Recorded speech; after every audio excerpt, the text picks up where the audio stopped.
Okay, you are listening to the award-winning Philadelphia Hall Monitor here on WPPM 16.5 in Philadelphia, on Comcast Channel 66, and streaming live at phillycam.org. You can find us on Twitter at Hall Monitor WPPM, on our website, www.hallmonitor.org, or on Facebook at PHM WPPM.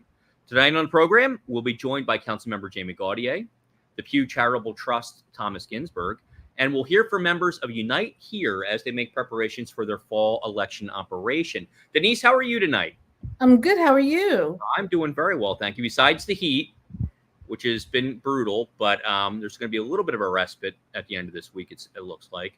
So that's good. So we did an interview with Councilmember Jamie Gaudier this morning, actually, that's going to air right now. And we talked a little bit about housing and the budget. Good conversation, a lot of interesting things. So here is our interview with Councilmember Jamie Gaudier. All right, Councilmember Jamie Gaudier, thank you so much for joining us. Thank you for having me. So just to get started, the council session ended a few weeks ago. And what stood out to you? What were the things you were most excited about that came out of that session? I think the most exciting thing that happened at the last council session was voting on the FY25 budget. I think it's an amazing budget that really puts City Hall to work for not just my district, but the entire city. So very proud of it. Okay. And when we look at the budget, what are some of the key strengths of that document? What are some of the things you're most proud of? Sure. So first, I'll say that I already was enthused about Mayor Parker's initial budget proposal that she presented in March, because it had increased funding for the Office of Homeless Services. It expanded and improved 911 dispatch, which was something I had been advocating for, includes more local tax revenue for our schools, good support for housing programs and grassroots anti-violence initiatives, and, you know, over $200 million for clean and green efforts. So it started off as a good budget, but I'm excited that, you know, I think council made it an even better budget through some of the things that we fought for and won. And I'm particularly proud at some of the things that I, you know, advocated for that made its way into the budget. So for instance, we obtained $14 million to build new permanently affordable housing at the site of the former University City Townhomes. I think I've talked to you before about the fight at UC Townhomes. It's been a long saga, and I'm really, really glad that we're here. And I look forward to, you know, all of the Black and brown families that have called that place home since it was known as a Black Bottom, coming back to the site if they so choose. We also, you know, was able to advocate for and win 19 million more for rental assistance than was in the mayor's initial budget. We won $5 million for the Philadelphia Energy Authority's Built to Last program, which is an amazing program that helps homeowners to do critical repairs and stay in their homes. And so I feel really good about some of the things that I, you know, advocated for vigorously. And I also want to thank, you know, some of my partners on council, Minority Leader Kendra Brooks, Council Member Rue Landau, Minority Whip Nicholas O'Rourke, because we fought hard and sort of had like a joint budget campaign around some of the things that I just mentioned. So it's a good budget. And then, you know, on top of those things, you know, I also was fighting for expanding quality of life enforcement efforts. You know, we got $2 million for the Philadelphia Zoo ahead of 2026 so they could do critical infrastructure improvements. It was great. And, you know, I think the budget will really serve the city well. And I guess I'll mention one last really good thing that came out of the budget. And that was council and the mayor unanimously supported my low-income property tax freeze. And so there's $5 million in the FY25 budget that will support our most vulnerable homeowners, having a freeze just ahead of another round of property assessments that are coming this year. So. And it's good to see that there's a group of council members who are really interested in these specific issues around housing and that kind of thing. So it's really refreshing to see that. So moving to housing a little bit, and I don't mind if we get in the weeds a little bit here, because I think that's what people want to see a little bit. Okay. Now, when we talk about housing policy and the decisions that we make, what are things that the city should be considering on housing policy in order to make it more equitable and create more housing? Yeah, I think, and this has been what I focus on the most. I think we have to fight against displacement, right? We have to make sure that Philadelphia remains a place for the Black and brown families that have stewarded our neighborhoods for decades and decades and decades. And even as we grow and become a place that's attractive to so many people, which is a good thing, we have to make sure that we're fighting against displacement and that people are able to stay in their homes because, our residents who have been here, they're what makes Philadelphia, Philadelphia, right? They're what makes us a great city. And some of the things that I worry about, more than 4 in 10 West and Southwest Philadelphia families live in homes that they cannot afford. Citywide, we have a rent gap of $75 million every single month, right? And that's not money that comes out of thin air. That represents $900 million annually worth of essentials like healthcare and food that our constituents are not able to spend on because their rent is too high and they're trying to stay in their homes. And so, I think the number one thing that we have to focus on is the fact that far too many Philadelphians can no longer afford to live in our city. Now, do you fight that through things like, raising the homestead exemption, some of the legislation you had talked about? I think all those things make sense. But one of the things that I keep hearing about from people is that, we're kind of looked at in a way as a way station between maybe New York City and Washington, D.C. People live here and they commute. There's some of that from what I've been told. But the housing prices here are still creeping up and creeping up and creeping up. And so how do we manage to fight that so people can afford to live in the city, even though it's still relatively affordable compared to those other places? Sure. First of all, we're our own grown-up city. Yeah, right. We're not a stop in between New York and DC. Right. We're a very unique and special place, all on our own. But I think there are many things that we can do. I'll tell you a little bit about my campaign, Defying Displacement, that just includes like some of the measures that we can be taking as a city. So one of the things that I was focused on last session is this Defying Displacement campaign, which is all about, anti-displacement. And I introduced and was able to pass 3 pieces of legislation in the first leg of this campaign that I do think will help with displacement. So one, the first bill strengthens protections for residents using housing vouchers. It amends the Fair Practices Ordinance to make it even more clear that landlords are not allowed to discriminate against residents using housing vouchers, whether we're talking about explicitly advertised discrimination or a landlord intentionally slow rolling repairs or paperwork to prevent a voucher holder from renting a unit. And the bill also gives tenants an immediate private right of action if they feel that they have been subject to this type of discrimination. So they can seek legal counsel and fight against, what's happening to them. Previously, a resident that felt like they were experiencing this type of discrimination would have to wait a year to take a private right of action. They would have to go to the Human Relations Commission and allow the Human Relations Commission to investigate their claim for a year before they were allowed to seek legal action privately. And the reason why this bill is so important is because 67% of landlords citywide refuse to accept housing vouchers. In low poverty neighborhoods, that number jumps to 83%.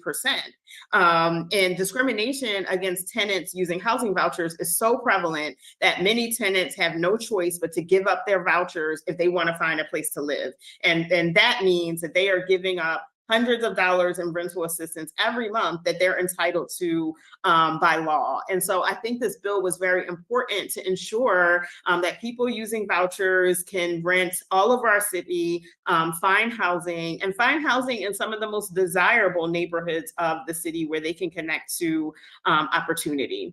The second piece of the Defying Displacement campaign was the low-income property tax freeze, which I talked about in terms of its inclusion in the budget. The reason that this bill was so important is because we have been seeing families and seniors who have proudly owned their homes for decades that were being displaced not by rising rents, and not by mortgage payments, but by city-imposed property taxes. That's like the city almost displacing our own residents. During the last round of property assessments, the 3rd district, my district, had the highest number of homeowners who saw their property assessments increase by 50% or more. Citywide, 107,000 homes saw their assessments jump by 50%. 31,000 assessments increased by 100%. Or at least 100%, over 6,000 assessments increased by at least 200%. And we even heard from people whose assessments had increased by 300%.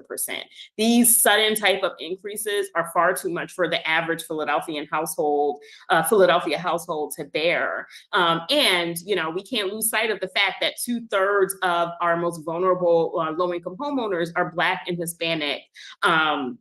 Which means that the way that we do assessments has a disproportionate impact on people of color. And so I was proud to put forward this bill. In the past, we weren't able to do this because of the uniformity clause, but in 2022, Governor Wolf actually signed Act 58 into law, which permits local tax authorities to provide this type of property tax relief.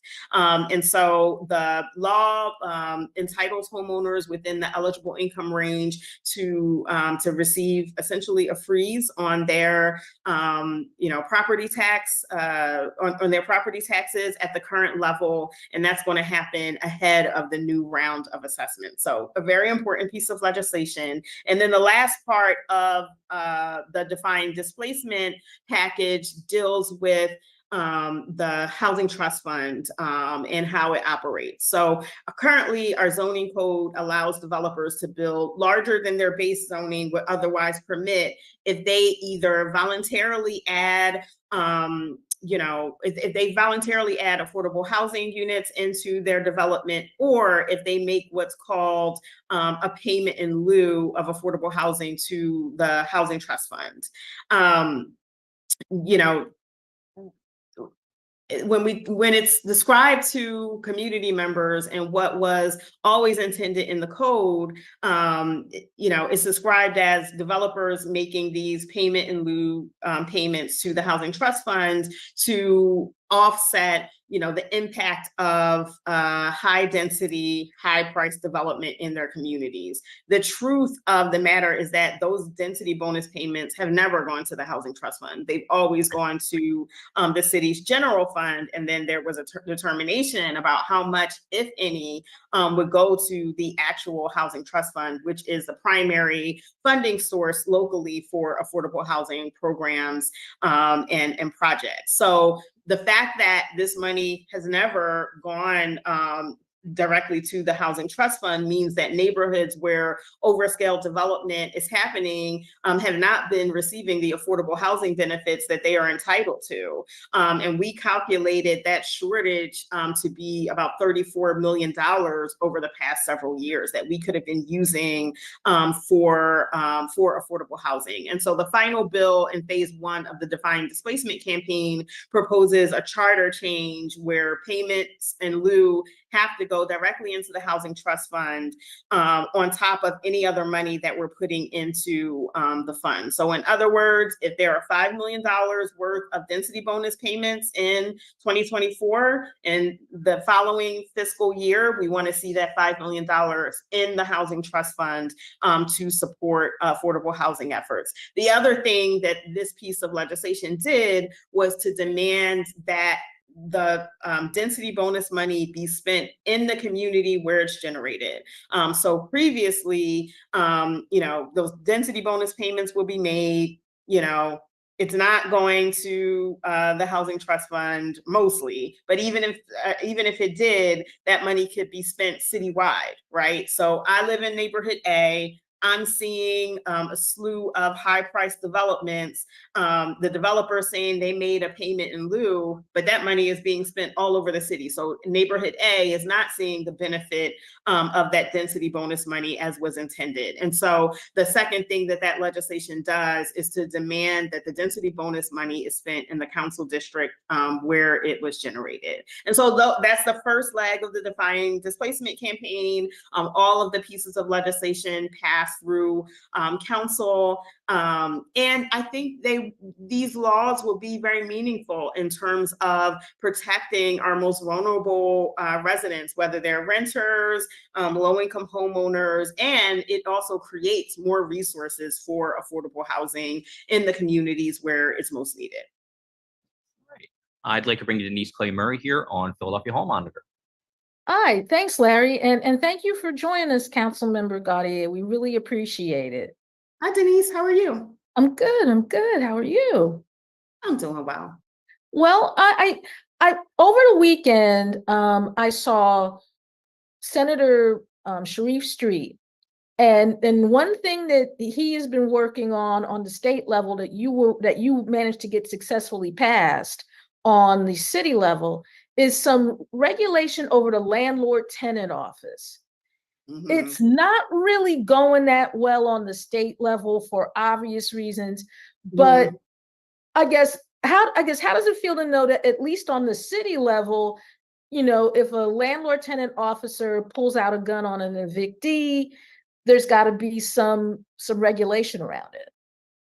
Yeah, one, I give kudos to our state partners, to Senator Street, to Representative Tarek Khan, Representative Cephas, and everybody else who's been trying to really make evictions safer and more compassionate for people. I appreciate their efforts, but I also understand what a tough political environment they're operating within. So at the city level, we were able to do this by requiring licenses for private contractors carrying out this function, right? And this is a public safety function, and it should have some regulations around it. So through the law that we were able to pass, and I definitely want to commend Minority Leader Kendra Brooks and Minority Whip Nicholas O'Rourke, as well as Councilmember Rue Landau. Now these contractors have to get a license. It requires, I believe, 184 hours of training to carry out this function. The training includes safe use of a firearm, de-escalation.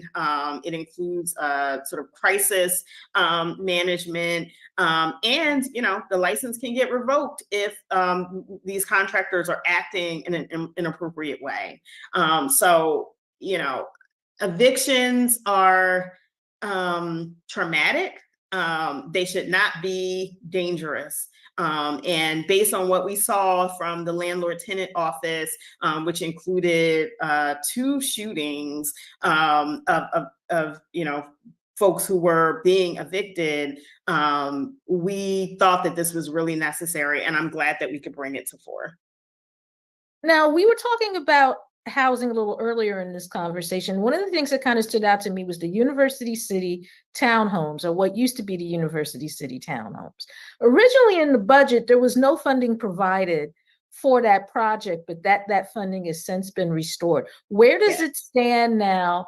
And can you talk a little bit about what it will ultimately be? How much housing are we talking about? Is it going to be low to middle income? Can you talk a little bit about that? Sure. So I'm very excited about this and very proud of it. I'll start by giving people a little refresher because this has been a long, long saga.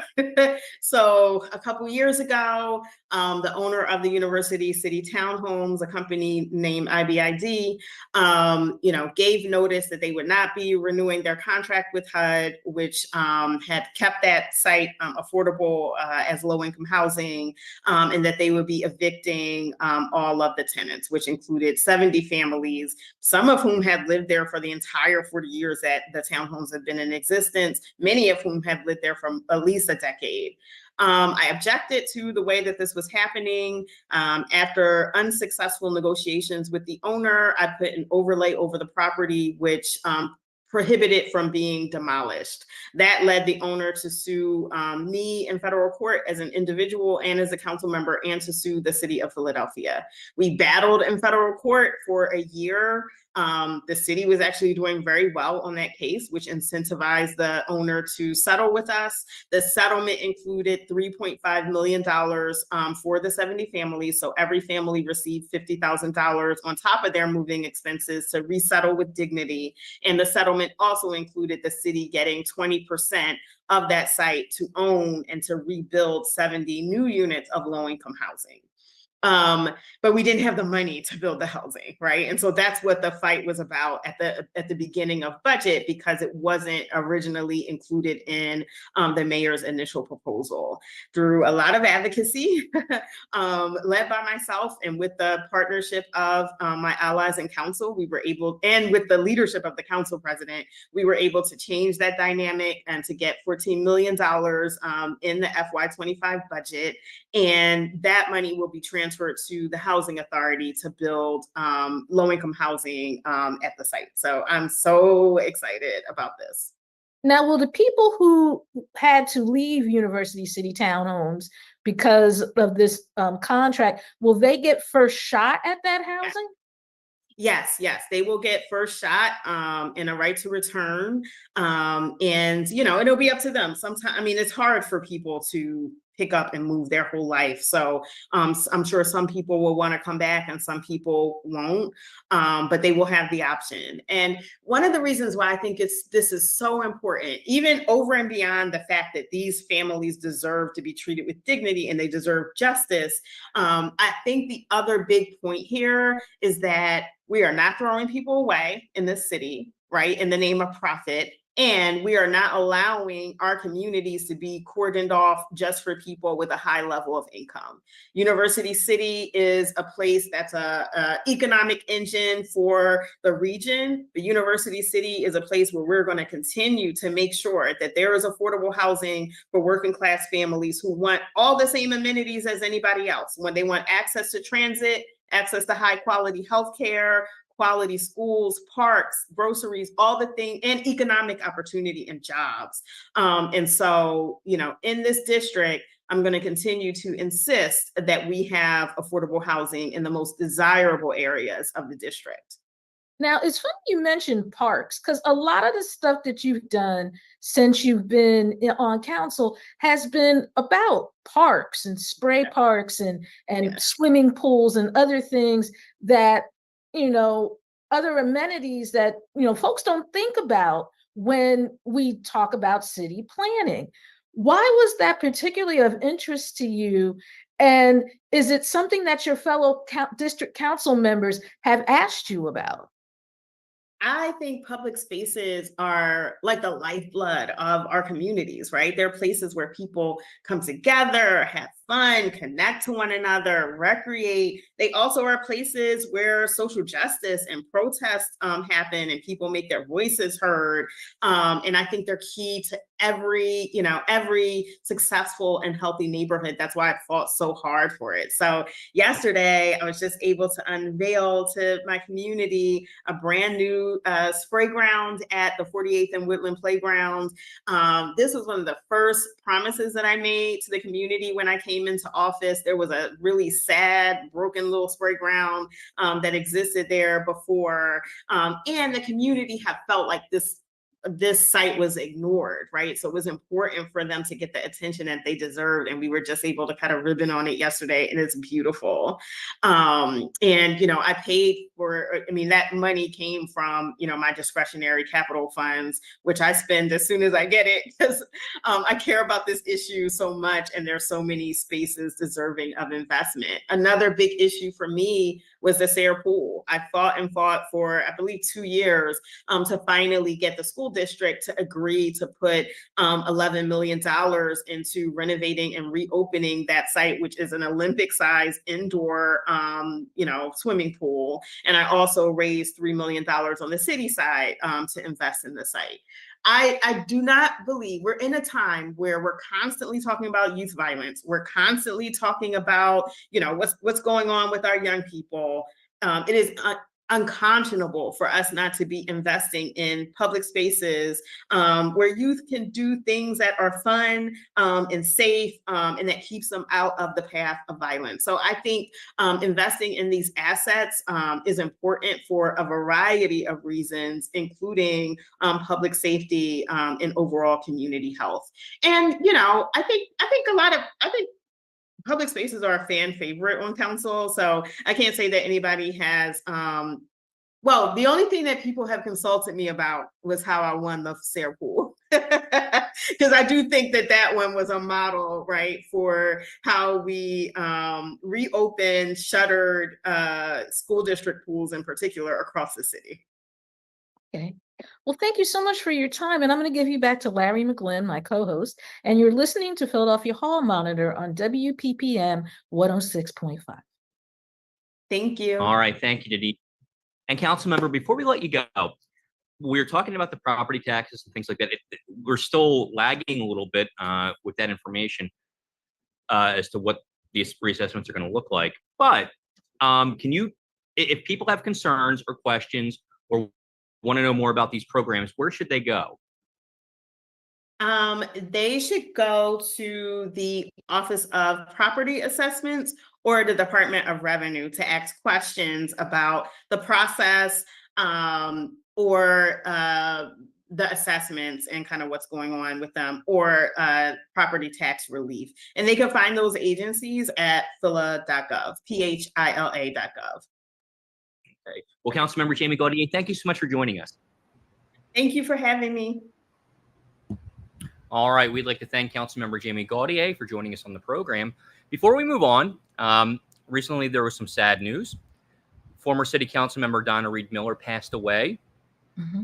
And we want to pass along the information for her memorial service, which will take place Monday, July 15th at the Deliverance Evangelistic Church at 2001 West Lehigh Avenue.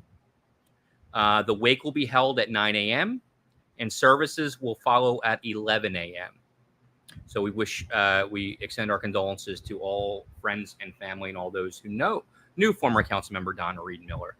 So now we'd like to bring on Lance Haver. Lance, you had a very interesting discussion with a member of the Pew Charitable Trust's research arm. Can you tell us a little bit about that?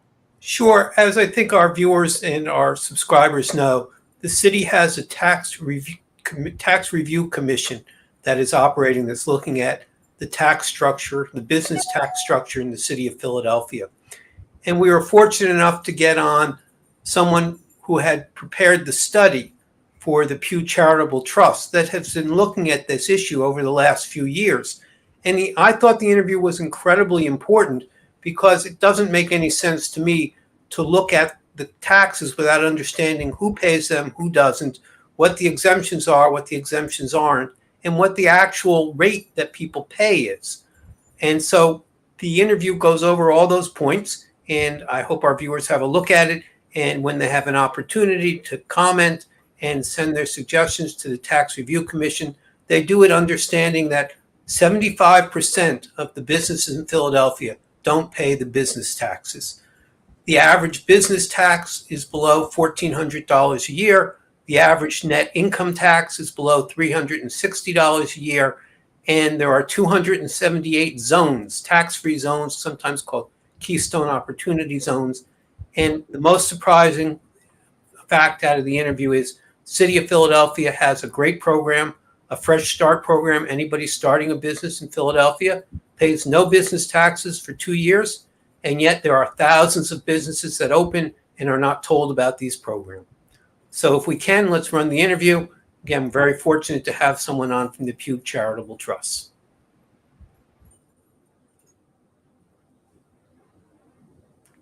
I guess I'll keep talking until we get that interview going. The Pew Charitable Trust, so here we are. Thank you. Hi, so this evening we have Tom Ginsberg from the Pew Charitable Trust with us. Talk about a study that the Pew Charitable Trust released on the Philadelphia taxes, the business taxes. Tom, thank you for joining us. I was wondering if you could tell our viewers a little bit about your background and then summarize the study before we start asking you some questions. So Sure. I know you worked for the Inquirer for many years, and I know you were overseas, but maybe you can share with our viewers some of your background. I'm happy to. Thank you for having me very much. I'm going to enjoy this. My background, I was a journalist for 25 years. Before Pew, I was based half of that time overseas, different parts of the world. Ended up back in Philadelphia. My wife was from here, so that's how I ended up here. Went to work for the Inquirer, was there for 10 years or so. My last position there was the deputy editor of the business desk there. And I've been at Pew, for the last 15 years. And Pew, as you know, as your viewers may know, we've been in Philadelphia a long time. Pew was created here 75 years ago. This is Pew's hometown. Pew now operates globally, but Philly is the hometown. We're dedicated here to helping the city and policymakers and the civic organizations make a thriving city. And we do that through research and convenings and reports, such as the one we're going to talk about. And that's a great segue. So you're the chief author of a report on Philadelphia business taxes. Can you summarize what you found?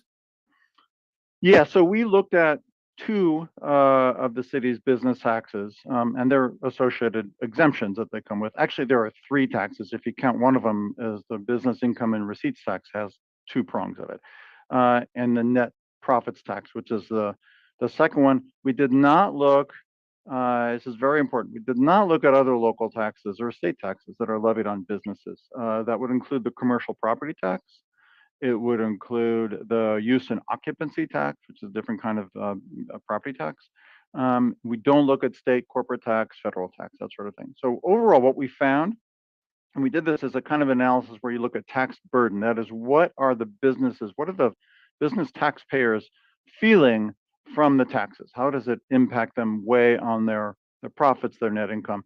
And we found that at the median, businesses with sales in Philadelphia are paying 3.5% of their net income on the main business tax, the BERT tax.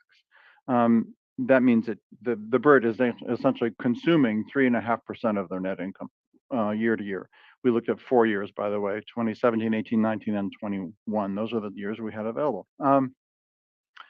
We found, and median means, just to be really clear here, median means that half the businesses paid less than that and half paid more. Less of what? We found it was about $1,300 at the median. So let me stop you right there to make two quick points. When I read your study, I was surprised to see that the majority of businesses don't pay the business taxes, the BRIT taxes. And could you just give us the number of what percentages businesses pay?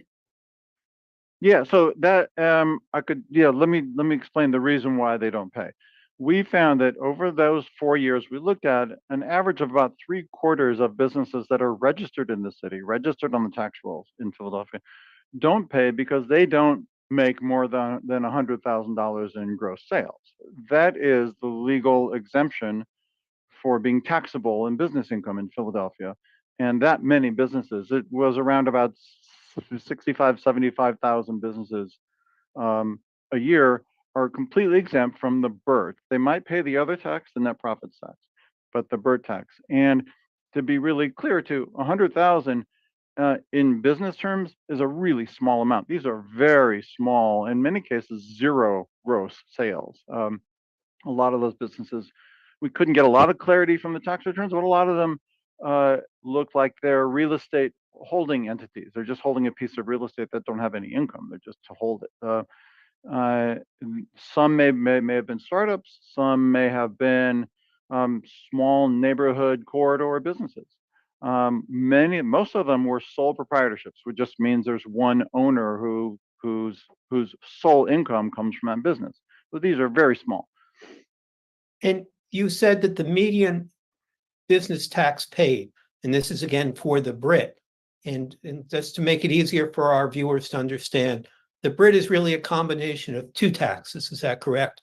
The gross receipts tax and the net profit tax?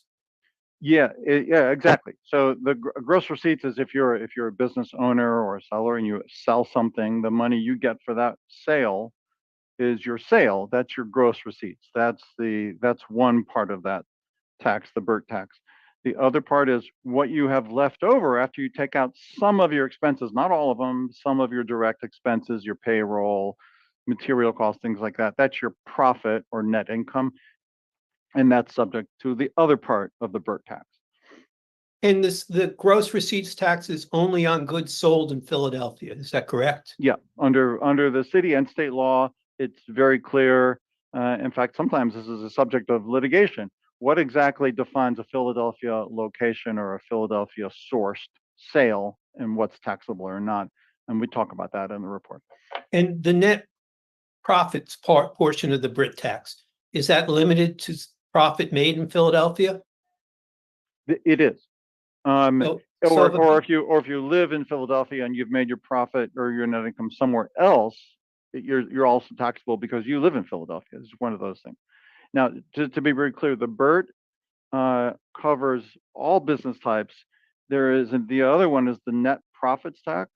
That's additional. So certain kinds of businesses also would be liable for that, and that would be sole proprietorships, like I mentioned, partnerships, not corporations. The corporations pay the BERT side. Right.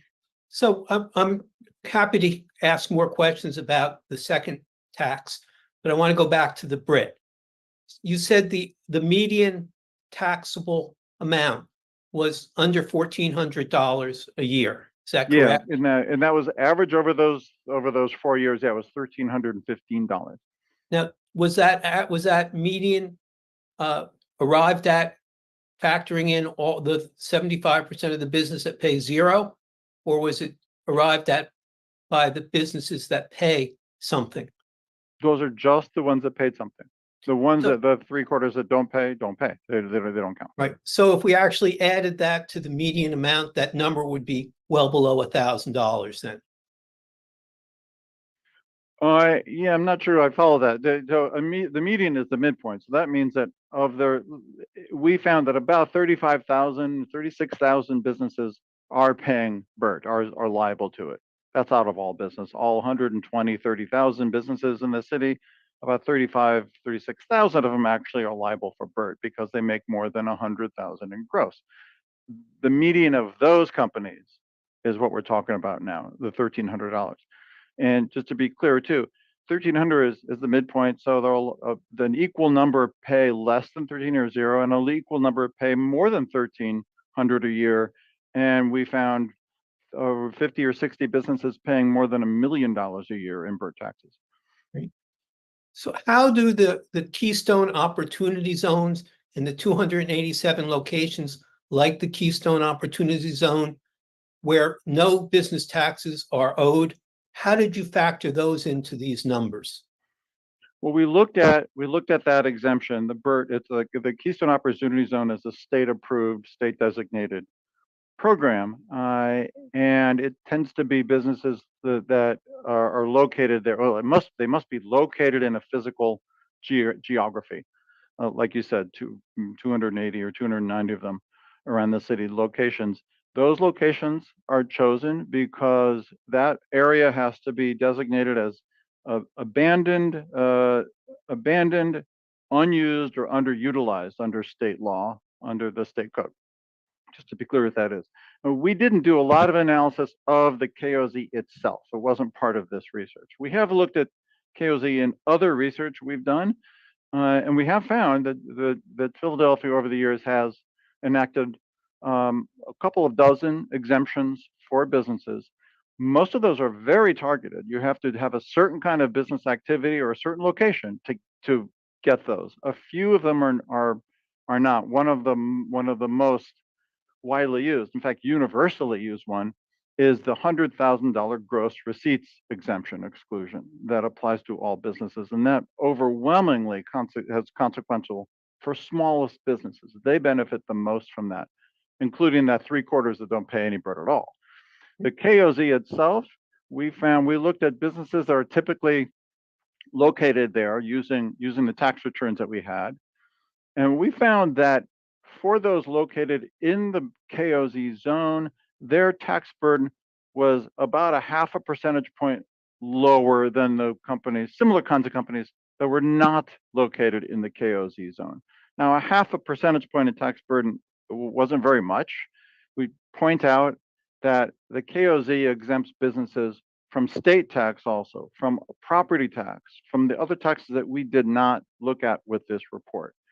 We just looked at those, at those two business taxes. So our view is a little bit narrow on that, I should say. I think we understand, although it is incredibly complicated and very hard, I think, for our viewers and most Philadelphians to understand all of the different taxes.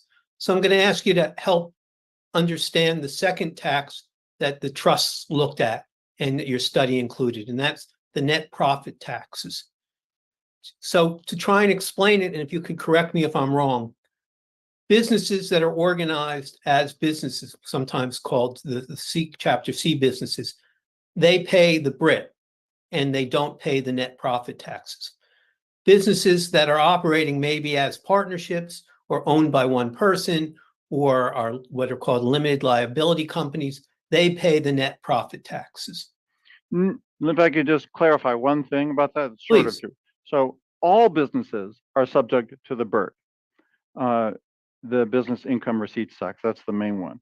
Under the law, if they make a more than 100,000 in gross, they have to file a return and they have to pay whatever the result is.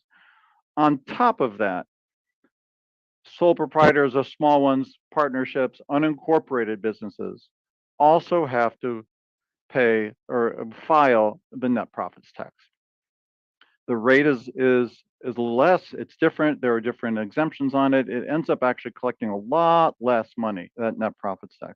The BERT is the main one, and again, all businesses are subject to it.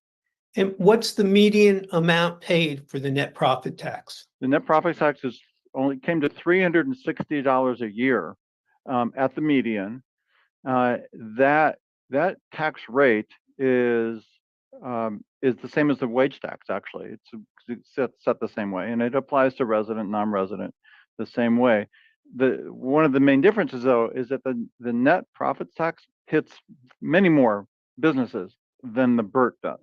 Net profits is about 57,000 businesses a year, and their owners have to pay some of that, even though that's a small amount, versus the 35,000 or so for the BERT. So you've spent how long doing this study? Must have been months. Oh, I wish it was just months. Were there any surprises? You must have had some beliefs going into the study. Is there anything that stood out in your mind and said, well, wait a minute, I didn't know this? Well, one of the things I don't know if surprising is accurate, and I didn't actually have a lot of pre-thought hypotheses about what it would be. I will say that it reaffirmed for us actually that exemptions really matter in Philadelphia. Philadelphia and Pennsylvania is operated under what's called a flat tax environment, or where all taxes have to be uniform. That's under the state constitution.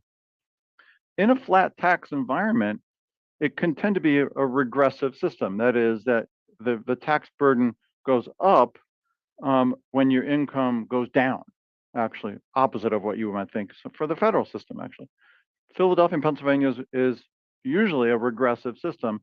the $100,000 BERT exclusion helps flip that script for the smallest businesses, and that's kind of what was intended.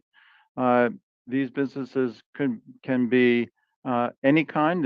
They could be startups, and that is a small amount in business terms, but still, it's a major impact. And so that to me was a pretty big finding that way. Were, I, were I you guess su- were you surprised to find out about the 2-year tax exemption for startups, the Fresh Start Philadelphia exemptions? no. I mean, I knew about that one. That was one of the exemptions that we had seen before. I guess I was a little surprised to see that um, that there are still very young companies that are paying tax under it. I thought that it would have covered more of them. And we found about 3,700 companies in the tax rolls that appeared to be really young, yet less than 2 years old, and they were still paying BERT. And So so for our, the so city our, told us they thought that may have just been the fact that the program is not very well advertised, it's not promoted, it's not pushed, it's kind of complicated to get that tax break. So that's what the so city. for our viewers, could you explain what that 2-year exemption is and how it works?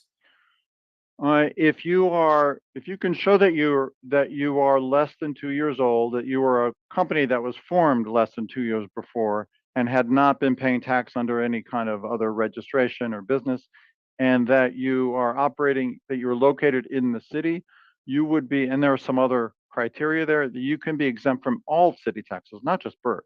Um, and the process, evidently, I'm not an expert on this, but it's a paper process. You have to fill out a paper form. You can't click a few buttons, as I understand. I'm maybe wrong about that. That was one of the reasons why it might be hard to get. Right. So when I read your study, I was kind of surprised that so many new businesses weren't taking advantage of it. And I think it was a footnote where you included what the city's response was, which was very unappealing. Yes, we have this great program to help start businesses in Philadelphia. Yes, thousands of businesses don't take advantage of it. And gee, that's because we don't tell people about it. Yeah, I could say from other research that we've done, that part actually wasn't that surprising to me. You actually a, a fair number of businesses don't necessarily know what their own finances are or even have accountants. That part might surprise you, but we've seen that in other research. Taxes, business taxes in particular, can be very complicated. A lot of business owners don't operate at that level, don't have the means to hire accountants. So lots of issues there. So our Chamber of Commerce's don't help small businesses. Do our chambers of commerce have access to the list of new businesses to send them packets of information about what programs are available for them? I have to plead ignorance on that one. I'm not really sure what the chambers do or don't do in that regard. So that'll be a question when we talk with the chambers, who somehow, when they testified, I know that you testified before the Tax Review Commission. When the chambers testified, they didn't mention the 2-year startup tax exemption or only one person mentioned the $100,000 exemption. I am curious, do other cities have programs like Startup Philadelphia where they exempt the first 2 years of businesses for all business taxes? That actually, that's a good question. I don't know the answer to that, exactly that one. Okay, we're rounding out our time. I was wondering if there's anything you thought you wanted to add that I did not hit as a question. Well, the very first line of this report says that business taxes have been a perennial debate in Philadelphia. There are folks who criticize the tax, who call them a detriment, and they deter business and economic growth. And there are defenders of the taxes who say that the businesses should pay their fair share. And we just thought that this was a topic that needed more data, more nuance to help inform this discussion, which is now going forward with the Tax Reform Commission again. So that's why we did this report. We felt it was important to put out some of these facts. We looked at almost 1 million tax returns over those 4 years that covered those 4 years. And this was information that we felt wasn't in the public discourse. As someone who's been following city budgets for years, I found your study was remarkably good, provided information I didn't have before. We have written about it for our new subscribers. We've gotten feedback about how great the study was. I don't always think studies are helpful, to be honest. You tell poor people they're poor. I don't know why you would pay a consultant to do that. But this was really remarkably helpful. The points that were in this study were really excellent. And again, some of it was embarrassing. If we have this great program, we don't tell people about it. And it's not clear that the Chamber of Commerce, when they testify, know about it.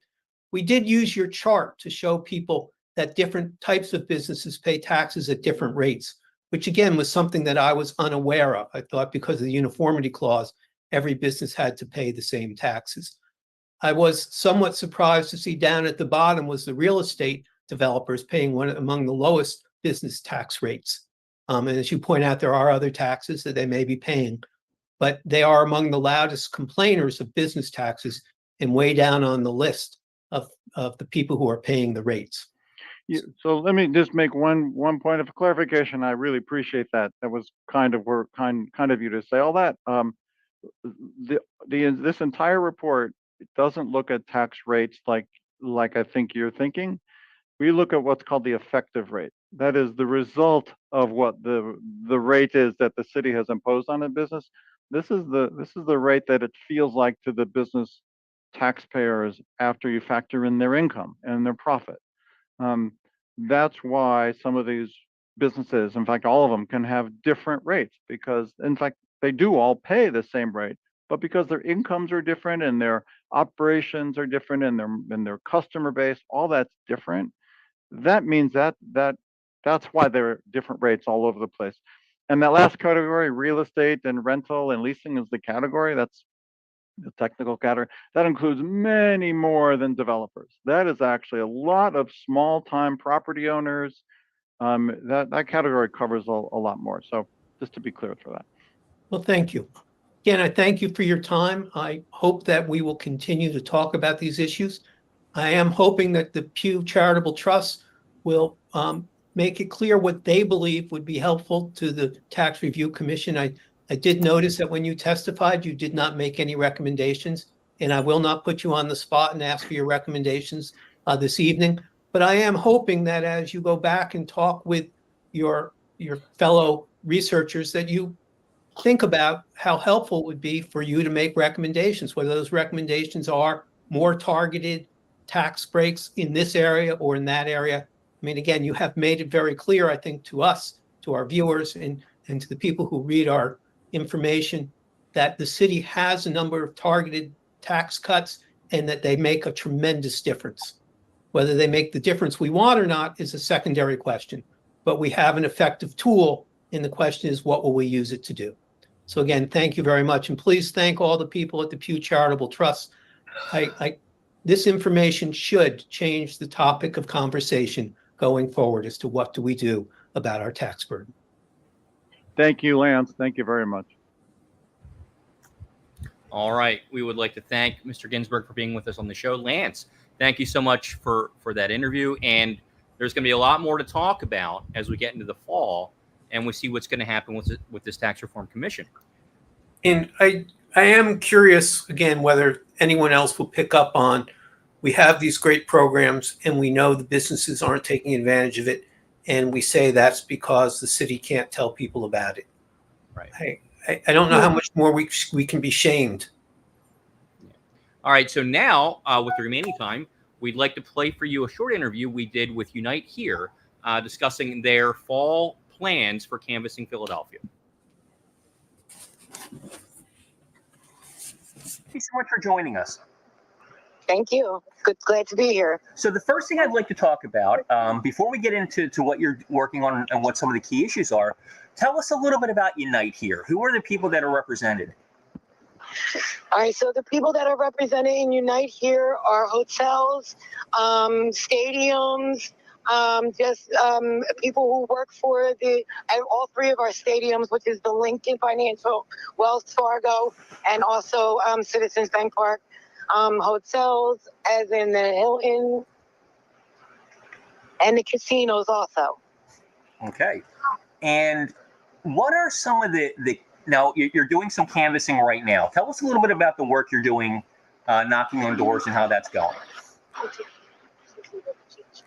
Okay, so today we're getting taught how to knock on the doors and to reach out to our neighbors and find out, if they want to vote for Joe Biden and, try to persuade them to. And what is it about Joe Biden that makes you and fellow union members supporters? He's the man for the job. And he's pro-union, and he's good with the abortion stuff. Mm-hmm. And what are some of those other key issues that you and your members are looking for out of this election? What are some of the big things that matter most to you? The things that matter most to me is, the abortion rights. The union people. That they're good with the union people.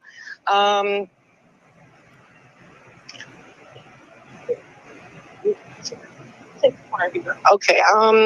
You just told me about the stuff. You can tell them. I'm sorry. I'm a little nervous. That's okay. I'm a little nervous. Oh, don't be nervous. Don't be nervous. This is good. Okay, so I just like the fact that he is for the United States and he is against guns and he wants to get the guns off the street. I'm glad that he's pro-abortion for certain situations, as in rape and incest. There's so many other key issues that I can't point them out at this moment. Sure. Now, unions are fundamentally important. It's the only counterbalance that working people have to the big corporations. I'm in a union. I'm a big supporter of unions. What does it mean to you to be in that union and to be working together and being able to, unify your power? How important is that to you? That is extremely important to me as a mother and a union worker. It is important for the fact that, we're all brothers and sisters, no matter where we are in this world. It's very important about the fact that, you always got a safety net and you always got somebody there that's going to help you out with situations and, make it so that these big corporations don't take advantage of us little workers that are making it possible for them to have their corporation. That's right. I'd like to bring in Denise Clay Murray here on Philadelphia Hall Monitor. Hi, thank you so much for taking the time to talk to us, especially since I know it's like 1,000,000 degrees outside. Yes. I guess my first question for you is, what made you decide to become a canvasser? Was there something that like an issue you saw, or you thought, well, I don't know if my neighbors are voting and I want to make sure they get out and vote? What made you decide to become a canvasser? See, the reason why I decided to become a canvasser is because I feel like every vote counts. And I feel as though that when it comes down to, people getting out there and knocking on doors, it helps persuade or, put it in their mind about the good things that, certain people are doing. So I just, I feel like I'm out here doing really good and I want to protect my union. Okay, now, what are you learning in this canvasser training? Are you learning like ways to approach people so they don't close the door on you? What neighborhoods to walk in? What kind of things are you learning in this training? We are learning how to knock on doors and we are learning how to speak with our neighbors, and we are, trying to, they're teaching us how to, get them to, talk to us and give us, the information that we need as much as we are giving them the information that they need about the situation at hand. Okay. So are you all taking any special precautions today? Because like I said, it's hot out there and canvassing requires that you walk around in your neighborhood a lot. Are you taking any special precautions to make sure that both you and your neighbors are able to do this comfortably? Well, the good thing about today is that we are inside. We are not doing the canvassing as of today. We are training. But as of, either tomorrow or in the future, we will definitely be out there. Okay. Well, thank you so much for taking the time to talk to us. All right. We would like to thank Unite here for joining us on the program. They'll be with us into the fall as they keep us updated on their canvassing activities. Next week on the program, Councilmember Jay Young will be with us, and Kimmy Cook of Alliance for Just Philadelphia will come on to discuss the recently passed Philadelphia budget. So thank you so much for joining us, and we will see you next week on Hall Monitor.